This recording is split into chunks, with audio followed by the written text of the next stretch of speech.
Hey, what's going on? Luke here, and I'm here to talk about the Rugby League World Cup of 2022 or 2021. It's supposed to be in 2021. It's in 2022. They're still calling it the World Cup 2021. Very confusing, I know. But as you can tell by the title of this video, I'm talking about why it hasn't been so good in my opinion. Now, there's probably going to be a lot of people in the comments and a lot of people just in the general public saying, no, the World Cup, it's a good thing. And I'm one of them. I'm someone who says that it's nice to see some of the minnow teams play. However, when this is like the first occasion you get to see some of these teams play and they're getting 90 points put on them, I don't think it is necessarily a good look for the game. Now, I know there's also going to be a lot of people who say, like, what does it matter? Who cares? Like, it's just a bit of fun, an opportunity for these players. But at the same time, in terms of the time slots and all that, I feel like the excitement for the World Cup, I feel like it's kind of I don't want to say it's fake, but it feels like it kind of is fake. It feels like we're supposed to pretend like we care about these games, but in reality, we really don't. Now, I feel like the excitement for the World Cup,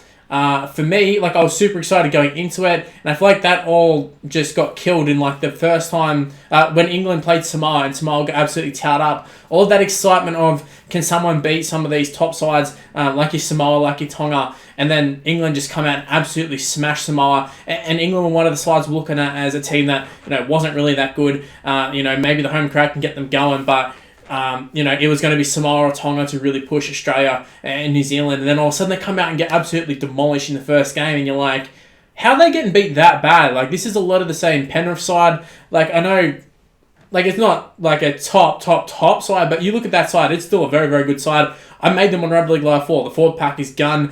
Just like the coaching, I don't know what it is, but like Samoa come and get towed up, and then the next couple of weeks they tow up sides, putting 60 points on teams. It feels like every couple of days of like the gameplay in the World Cup is seeing some new record set of most points scored. I'm going to go through, I'm going to have a look at some of these scores, right? So round 1, 60-6, England beat Samoa, right? Australia put 42 on Fiji. The rest of them, Ireland put 48 on Jamaica. The rest of them are like 34. And the rest of them were quite close. And there's a lot of those like minnow sides taking on each other. And that's the games I'm actually quite interested in. Then we move on to round 2. Which sees an 84-0 victory for Australia over Scotland. And this is like playing not even like their strongest side, mind you. 60-4 for Fiji. England put 42 on France, which France were another side that were always like sort of half decent. One of the sort of better sides out of kind of like the smaller nations in terms of rugby league. 68 for New Zealand. Lebanon put a score on Ireland, 32-14. Samoa, 72-4. That's round 2. Then we got round 3, which I believe is the last of the group stages. So, I mean, like, this is expected in the group stages, but if this sort of stuff starts to happen in the knockouts, like, we got a big problem here. But in terms of third round, 48 for New Zealand, 94-4, England versus Greece. So, let's look at Greece, right? I know this is, like, they're not a powerhouse by any means. They're not really, like, a big rugby league nation. But Greece, in consecutive weeks, or into consecutive games, had 72 put on them by Samoa, and then 94. They nearly had 100 points. That is something that you go into video games and you're like, what if I can get 100 points on this game? That nearly happened in real life. They were scoring more than a point a second. And they even had a try scored against them. So, crazy stuff. It's like just the defense is non-existent.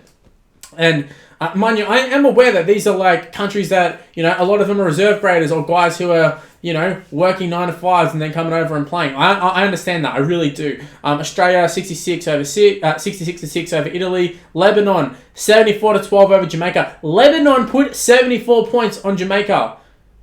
Keep that in mind. I feel like New Zealand didn't even put that much on them. Tonga, 92-10. They put 92. They nearly beat England's score. England got 94. You think, oh, hell no. Like, no one's ever beaten that. Then all of a sudden, Tonga get 92. This is Tonga who, like, the whole tournament haven't really been hitting it off. And then all of a sudden, 92 points over the Cook Islands, have had an okay team. Like, they've got a fair few NRL players playing. So, like, the mismatch you wouldn't think would be that much to be that much of a scoreline. But there you go, Samoa, 62-4 over France. And then we got PNG up against Wales still to come. But I think this kind of just shows, yeah, this is going to happen and you can't really help it. It's just, there is a difference in quality. There's always going to be. But just in terms of the hype for the World Cup, I just feel like it's been a shitty tournament. Like, I can't really look back at too many other tournaments. Look, to be honest, the World Cup in terms of rugby league, this isn't like soccer. This isn't like other World Cups. It's not like the Olympics. It's not like anything like that. Even like rugby union, where you look at them and you're like, there's a lot of intrigue about it. I feel like for the most part, we kind of know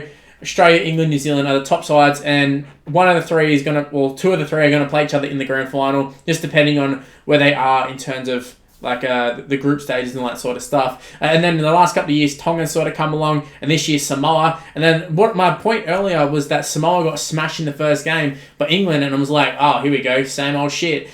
Just the same three teams. And that kind of, to me, seems like what it's going to be. And all these scorelines of them putting 90-odd points against all these like little sides, like it means absolutely nothing to me. So like I started off watching the first week and watching the highlights, but when I see a scoreline of 60 points put on them, that doesn't entertain me, doesn't excite me, and I feel like the NRL suffered from that a couple of years ago when every team, like every game, was nearly like a 50-odd point win. And you're like, why am I bothered watching this? Why would I watch it when I already know? Like, I know New Zealand's going to win. Do I even need to watch it? Like, it's just more of a matter of, are they going to set a record? You know what I mean? Like, do I really need to watch it at that point? And I feel like the answer is no. And I feel like for a lot of people, the answer is no. So I feel like all of the interest in the World Cup has just quickly just disappeared. And I don't really know why the scorelines are this big all of a sudden. Like, I feel like in previous years, we've always had teams with NRL players coming and playing for these smaller sides, and they've always put up somewhat of a fight. But like when you get a team like Lebanon putting on like 70-odd points, you start thinking like, man, like they're not a team that's just loaded with NRL talent, and they've got a lot of good players, but they're not like a full-blown, God squad like some of these other ones. But I understand the whole thing of like it's a World Cup, you got to include everybody, that sort of stuff. But putting this video was just to talk about the intrigue and why I feel like it's kind of a little bit fake, and I can't sit here and pretend like I'm super excited for the World Cup and do all these videos and talk about it every day and do reviews on every game and that sort of stuff, because quite frankly I just don't give a shit. And now that like the group stage is over, we're starting to get into the knockout games. That's where I kind of always thought like I'd pick up the intrigue, but we'll see how it goes, because at the moment like Samoa and Tonga are going to play each other. I think that's going to be a great game, but I don't necessarily have the urge now to get up and watch it, because it's like, I don't know, like they've been playing pretty decent, but like Tonga, like they put a scoreline on, but they haven't really been playing that well. Samoa got smashed by England. Like obviously the rivalry of them two is going to get you intrigued in the game, and I think it is going to be a good game. It's going to be hotly contested and stuff. But these two sides were the two sort of the hopes of the tournament in terms of someone upsetting Australia, England, or New Zealand. And I feel like at this point England would be an upset too, but I don't know, just how they're playing, like I don't really see it. And then all of a sudden they go out and put 90-odd points against like all these little shitty Greece sides, and you're like, okay, that means absolutely nothing. Does that reflect anything? We've seen plenty of times in NRL teams put 60 on one week and they come out and lose the next week. It's just like the group stages were a complete waste of time for me, to be honest with you. I feel like the only side that was kind of a little bit shocking was Lebanon, and even then I had them making it out. I know a lot of people had Italy, but for me Lebanon was already the clear